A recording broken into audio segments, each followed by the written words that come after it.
Hello, good morning students. In last session we discussed about the macronutrient and their functions. Okay, today we have to discuss the micronutrient and their functions or their role. Micronutrients are the nutrients which are required in very lesser amount for the microorganism. Such a type of nutrients they are called as a micronutrient. Okay, so in addition to macronutrient or micronutrients, all organisms require several nutrients in a small amount. Okay, and these are called as a micronutrient or trace elements. The nutrients which are required in a just small or trace amount or very lesser amount, they are called as a micronutrients. The micronutrients, they include manganese, zinc, cobalt, molybdenum, nickel and copper. They are needed most of the cell for growth and development. Okay. However, cells require such a small amount that as contaminants from water, glasswares and regular media components often are adequate for the growth. These are the micronutrients which are required in a very lesser amount, and it is not necessary to add in a medium. They are present as a contaminant in water and glasswares which are used for the preparation of media. But sometimes if glasswares, they are cleaned very carefully, and whatever the water which is used, if it is the double distilled water, then we have to add such a nutrients in a lesser amount to the medium. Okay. In nature, micronutrients are ubiquitous and probably do not usually limit growth. Okay. Micronutrients are normally a part of enzymes and as a part of cofactors, and they aid in the catalysis of reaction and maintenance of protein structure. Okay. For example, the zinc, it is the micronutrient which is present at the active site of some enzyme, but can also be involved in the association of regulatory and catalytic subunits. For example, in Escherichia coli, aspartate carbamolyltransferase is the enzyme in which that zinc that is involved. Okay. Now another micronutrient, that is the manganese, and it is required for many enzymes that catalyze the transfer of phosphate groups. The chemical reactions in which there is a catalytic activity takes place and which will catalyze to transfer the phosphate group. At that time there is a manganese that is necessary. Okay. Now another micronutrient, that is molybdenum, is required for nitrogen fixation and cobalt as a component of vitamin B12. We know that in nature there are nitrogen fixing bacteria are there, and specifically Azotobacter and Rhizobium are the organisms which fix the atmospheric nitrogen, and during this nitrogen fixation process, this molybdenum micronutrient which is required, okay, and as a component of vitamin B12. That means that vitamin B12 acts as a growth factors, and in this also that cobalt that is involved, okay.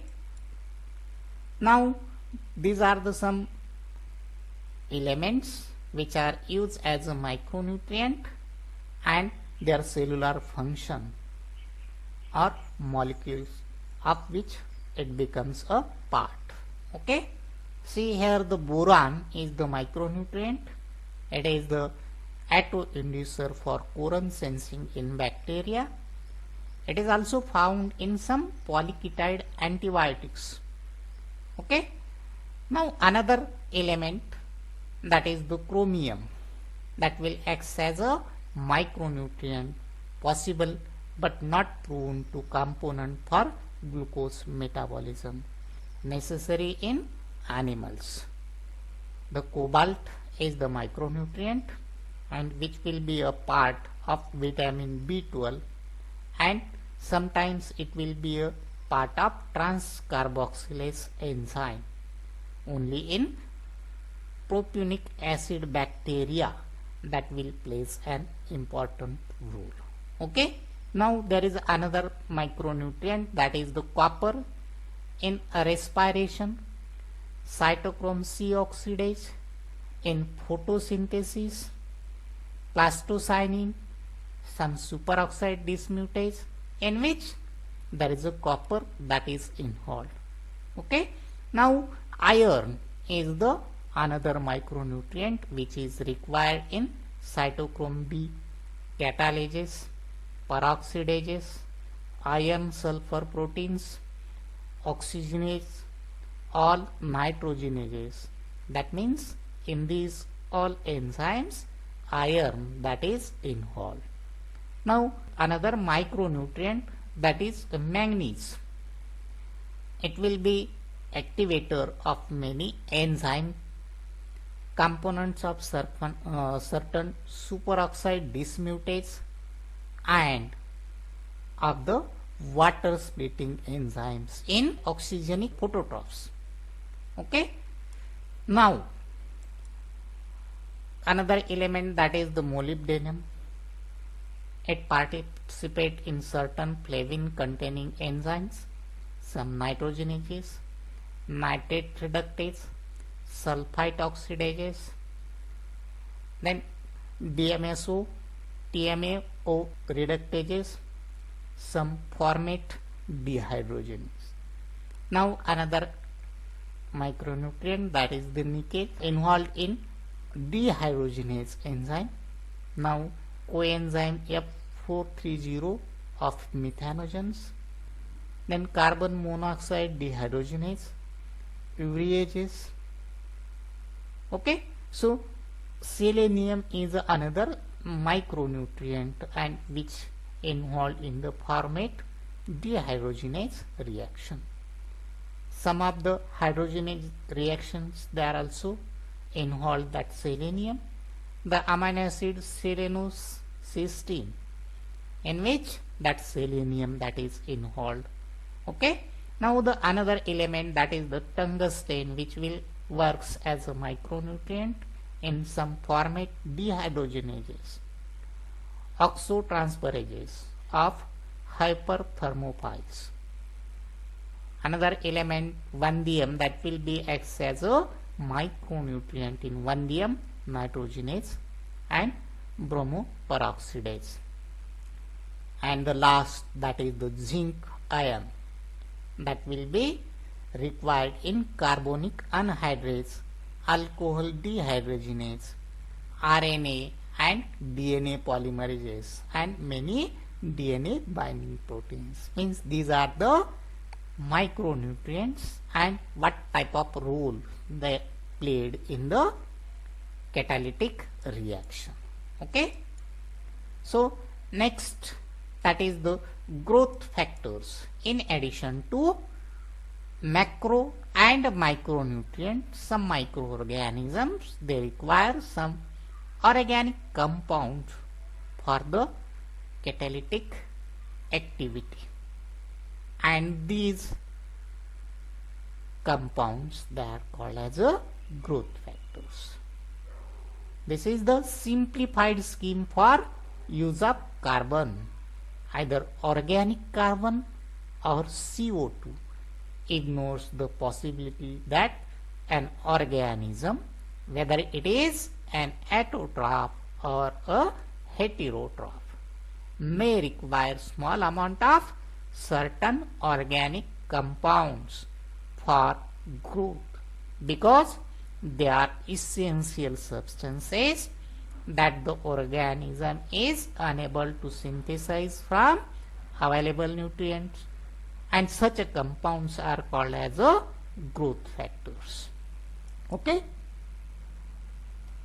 growth factors, they are required in small amount by cells because they fulfill specific role in biosynthesis.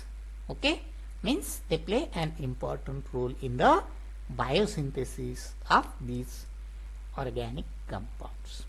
Now the need for growth factor results from either a blocked or missing metabolic pathway in the cells.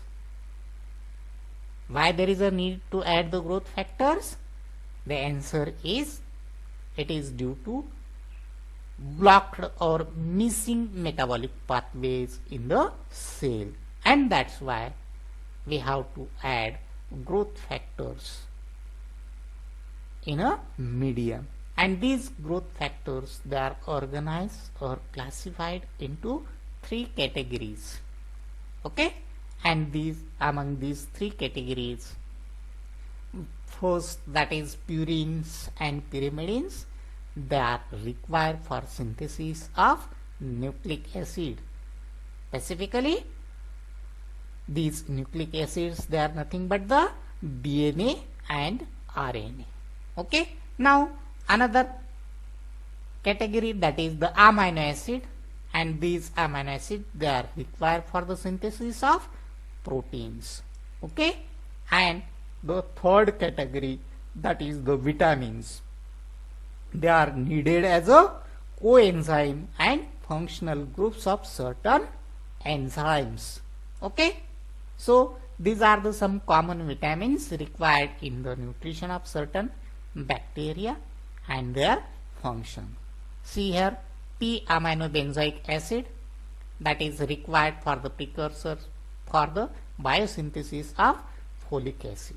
Okay, now the vitamin folic acid, that will tetrahydrofolate, and the function is transfer of 1 carbon unit and required for the synthesis of thymine, purine bases, serine, methionine and pantothenate.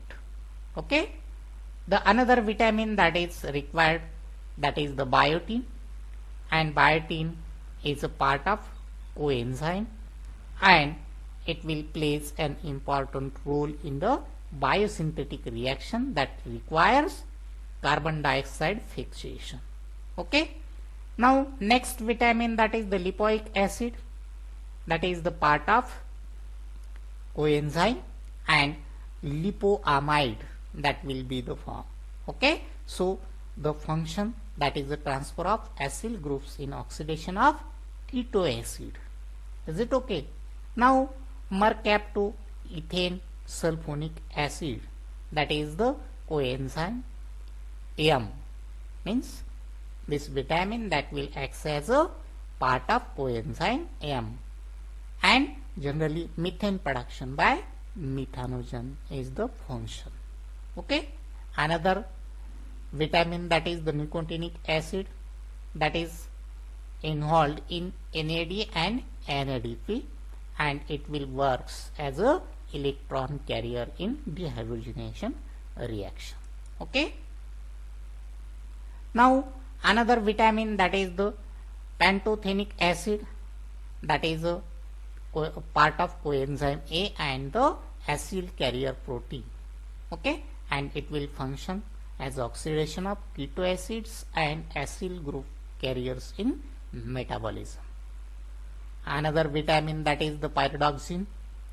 It is denoted by B6, or it is called as a B6 vitamin, and it is part of pyridoxal phosphate. Okay, and it will carry out the transmission, deamination, decarboxylation, and racemation of the amino acids. Okay, now next vitamin, that is the riboflavin, or it is also called as a vitamin B2. It is involved in FMN and FAD. FMN means flavin mononucleotide, and FAD means flavin adenine dinucleotide, and they are involved in the oxidoreduction reactions. Okay, so another vitamin, that is thiamine, and it is also called as a vitamin B1. It is a part of thiamine pyrophosphate, and it will carry out the decarboxylation of keto acids and transaminase reaction. Okay, now another vitamin, that is the vitamin B12. It is also called as a cyanocobalamin, and this cobalamin coupled to adenine nucleoside, it will helps to transfer of methyl groups. Okay, now the vitamin K, it is the part of quinones and naphthoquinones, and serves as a electron transport process, or it will take part in the electron transport process. Okay, so with this we finish here micronutrients and their function, as well as growth factors and their role. Okay, so we stop here today.